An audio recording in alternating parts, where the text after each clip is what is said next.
విస్తారంగా, విపులంగా, చక్కగా, సంక్షిప్తంగా, హాయిగా వెళుతుంది. ఎందుకంటే రాజకీయ వినీల ఆకాశంలో ఒక మహాస్వప్నికుడు ఎవరైనా ఉన్నారా అంటే అది మన చంద్రబాబు నాయుడు గారు. అధ్యయనం, ఆలోచన, ఇవి రెండే కళ్ళు. జనహితం, ప్రజామతం, ఆయన నమ్మిన దేవుడి రూపం. ఆ విధంగా చంద్రబాబు నాయుడు గారు రాబోయే ఎన్నికల కోసం కాదు, రాబోయే తరాల కోసం కృషి చేస్తాడు. కాబట్టే నిజమైన నేతగా ఉంటాడు. మన పవర్ స్టార్ పవన్ కళ్యాణ్ గారు విచ్చేశారు. గట్టిగా మీ కరతాళ ధ్వనులతోటి స్వాగతం చెప్పండి. ఒక నిఖార్సైనటువంటి రాజకీయ నేతృత్వం ఎలా ఉంటుందో వారిని చూస్తుంటే తెలుస్తూ ఉంటుంది. ఒక నవనీతం లాంటి హృదయం ఉన్నటువంటి నేత మన పవన్ కళ్యాణ్ గారు, ఉప ముఖ్యమంత్రి వర్యులు. రసగీతంలా మాధుర్యభరితంగా ఉంటుంది ఆయన ఒక ఆలోచన సరళి. ఒక ఔదార్యం కనపడుతుంది, ఒక ఔన్నత్యం ఉంటుంది. సదా వందనీయమైనటువంటి ఆదర్శం ఆయన మాటలో, ఆయన చేతలో స్ఫుటంగా కనిపిస్తుంది. కాబట్టే జనసేన మొత్తం ఎంతో విస్తృతమైనటువంటి రీతిలో గట్టిగా, మనస్ఫూర్తిగా మన పవర్ స్టార్కి స్వాగతం చెప్తారు. ఎందుకంటే ఆయన రేపటి రోజు మాత్రమే చూడడు. మన చంద్రబాబు గారిలా ఒక దీర్ఘగామి, దీర్ఘదర్శి. అలాగే ఒక దీర్ఘదర్శిగానే ఉండటం మాత్రమే కాదు, శీఘ్రగామి. అనుకున్న పనులు చిటికలో సాధించుకుంటూ వెళ్ళాలి, దానికి కావలసిన తోటి విజన్ తోటి ముందుకెళ్ళాలి అంటాడు. అలాగే ప్రతినిత్యము, ప్రతిరోజు, ప్రతి గడియ ఈ రాష్ట్రం తాలూకు ప్రజల యొక్క క్షేమం గురించి హాయిగా, ఆరోగ్యంగా, ఏ చింత లేకుండా ఉన్నారా అనేటువంటి ఒక ఆలోచన చేస్తారు మన పవన్ కళ్యాణ్ గారు. అలాగే మన అందరి యదమందిరాలలో ఆయన ఆవాసం ఉంటున్నాడంటే అది ఆయన గొప్పతనంగా మనవి చేస్తే, తను పంచేటువంటి మంచితనాల సావాసమే. మనమంతా జనసేన మిత్రులారా ఒక్కసారి మీ కరతాళ ధ్వనులతోటి స్వాగతం చెప్పండి. అర్ధాతీత మహోన్నత వ్యక్తిత్వానికి స్వాగతం అంటూ మన ప్రీతమ ఉప ముఖ్యమంత్రి వర్యులు శ్రీ పవన్ కళ్యాణ్ గారికి స్వాగతం. పెద్దలారా, మనిషి మనసు కలిస్తేనే ఒక మహోన్నతమైనటువంటి నగిషి నగల ధగాయమానంగా మెరిసేటువంటి రీతిలో నిరాడంబరత అనేటువంటి ఉనికిని నిశ్శబ్దమైనటువంటి విజయంగా మలుచుకుంటూ ముందుకెళ్ళినప్పుడే మనకి సాకారమయ్యేటువంటి దృష్టాంతాలు అనేకంగా మనవి చేస్తూ, ఇప్పుడు మరికొంచెం సేపట్లో మన ముఖ్యమంత్రి గారు అలాగే అనుసరించి ప్రధాని గారు విచ్చేస్తారు. It gives us great pleasure to welcome our Honorable Governor Shri Abdul Nazir ji. A warm welcome to you, sir. We also welcome our Deputy Chief Minister Shri Pavan Kalyan Garu. It gives us great pleasure to welcome Shri Ram Mohan Naidu Garu, Honorable Union Minister. We also take the pleasure to welcome Dr. Chandrasekhar Pemmasani Garu, Union Minister, and Bhupati Raju Srinivas Verma Garu, Honorable Union Minister.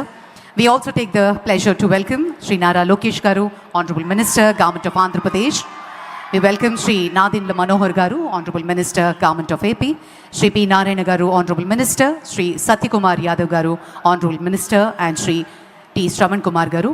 We take the pleasure to welcome, and it gives us great pleasure today for the laying of foundation stone, inauguration, dedication to the nation of various projects by the Honorable Prime Minister Sri Narendra Modi ji. In a short while, he'll be joining us on the main dais. The most popular globally Prime Minister is our very own Honorable Prime Minister Sri Narendra Modi ji. మన ప్రియతమ ప్రధాన వర్యులు ప్రపంచమంతా చూస్తున్నటువంటి భారతదేశాన్ని దిశానిర్దేశంగా నిలబడి ముందుకు తీసుకువెళ్తున్నారు ప్రధాని శ్రీ నరేంద్ర మోదీ.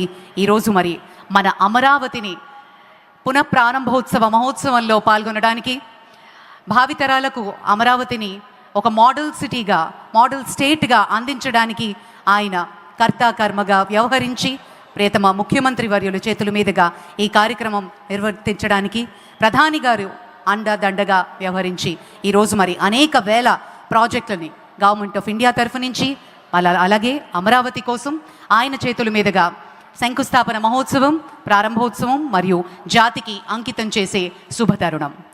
మరొక 2 క్షణాల్లో ఈ ప్రధాన వేదిక మీదకి గౌరవ ప్రధానమంత్రి వర్యులు శ్రీ నరేంద్ర మోదీ గారు జాయిన్ కాబోతున్నారు. ఇక అమరావతి గురించి మనందరికీ తెలుసు.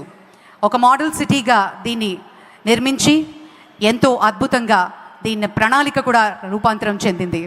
ఇక ఆంధ్రప్రదేశ్ రాజధాని గురించి చెప్పుకోవాలంటే అమరావతి చరిత్ర 2200 ఏళ్లకు పైగా పురాతనమైనది. అశోకుడు, శాతవాహనుల కాలం నుంచి తెలుగు సంస్కృతికి కేంద్రంగా నెలకొలింది. బ్రిటిష్ పాలన వరకు అనేక రాజవంశాల పరిపాలన చూసిన ప్రదేశం ఇది. భారత స్వాతంత్రం తర్వాత తెలుగు మాట్లాడే ప్రజల కోసం ఆంధ్రప్రదేశ్ ఏర్పడింది. 2014లో ఆంధ్రప్రదేశ్ తిరిగి విభజించబడింది. తెలంగాణ అనే కొత్త రాష్ట్రం ఏర్పడి హైదరాబాద్ను 2 రాష్ట్రాలుగా తాత్కాలికంగా పంచుకోవడం జరిగింది. మరి మన మాస్టర్ ప్లాన్ సింగపూర్ సహాయంతో రూపాంతరం చెంది ప్రపంచ ప్రమాణాలతోటి రాజధాని నిర్మాణం ప్రారంభోత్సవం అయింది 2014-19 కాలంలో.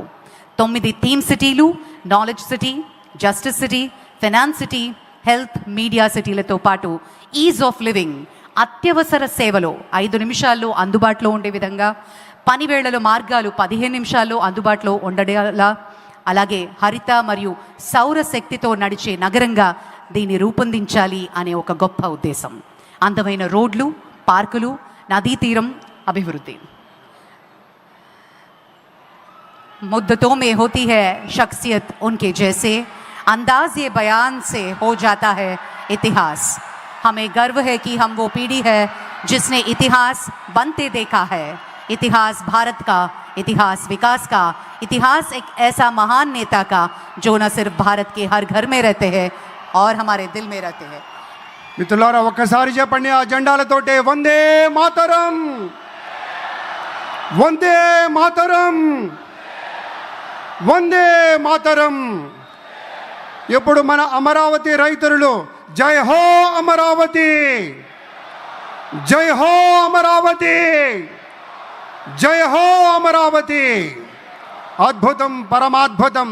మన ప్రధానమంత్రి వర్యులు శ్రీ మోదీ గారు ఇచ్చేశారు. మోదీ గారు అంటేనే దేశగారి యొక్క ఒక గౌరవాన్ని కాపాడేటువంటి ఒక ధీరుడు, ఒక దృఢమైన శక్తి, ఒక సమైక్య భారతానికి ప్రతీక, యావత్ ప్రపంచంలోనే అగ్రగామి దేశంగా మన దేశాన్ని తీర్చిదిద్దేటువంటి మూర్తి నరేంద్ర మోదీ గారికి స్వాగతం పలుకుతూ ఇప్పుడు ప్రత్యేకంగా వారికి సన్మాన కార్యక్రమం. It gives us great pleasure to welcome the Honorable Prime Minister, and I now request our Chief Minister Sri Nara Chandrababu Naidu garu to felicitate the Honorable Prime Minister. This is our very own Dharmavaram Angavastram, specially being felicitated by our Honorable Chief Minister, and intricately designed Amaravati themed Prime Minister portrait memento. ప్రత్యేకించి కళంకారి రీతిలో దీన్ని రూపొందించి ప్రధాని గారి పోర్ట్రేట్ని memento రూపంలో అందిస్తున్నారు ముఖ్యమంత్రి వర్యులు. Huge round of applause. ముఖ్య అతిథి వారికి ఘనంగా సత్కరించుకుంటున్నాం. గట్టిగా కరతాళ ధ్వనులు ఉండాలి, మరింత గట్టిగా. జై హో, జై హో ఆంధ్రప్రదేశ్. ధన్యవాదాలు, ధన్యవాదాలు. ఇంత మహోత్కృష్టమైనటువంటి చారిత్రకమైన మహోజ్వల ఘట్టానికి ఆలోచన చేసింది మన ప్రియతమ నేత శ్రీ నారా చంద్రబాబు నాయుడు గారు.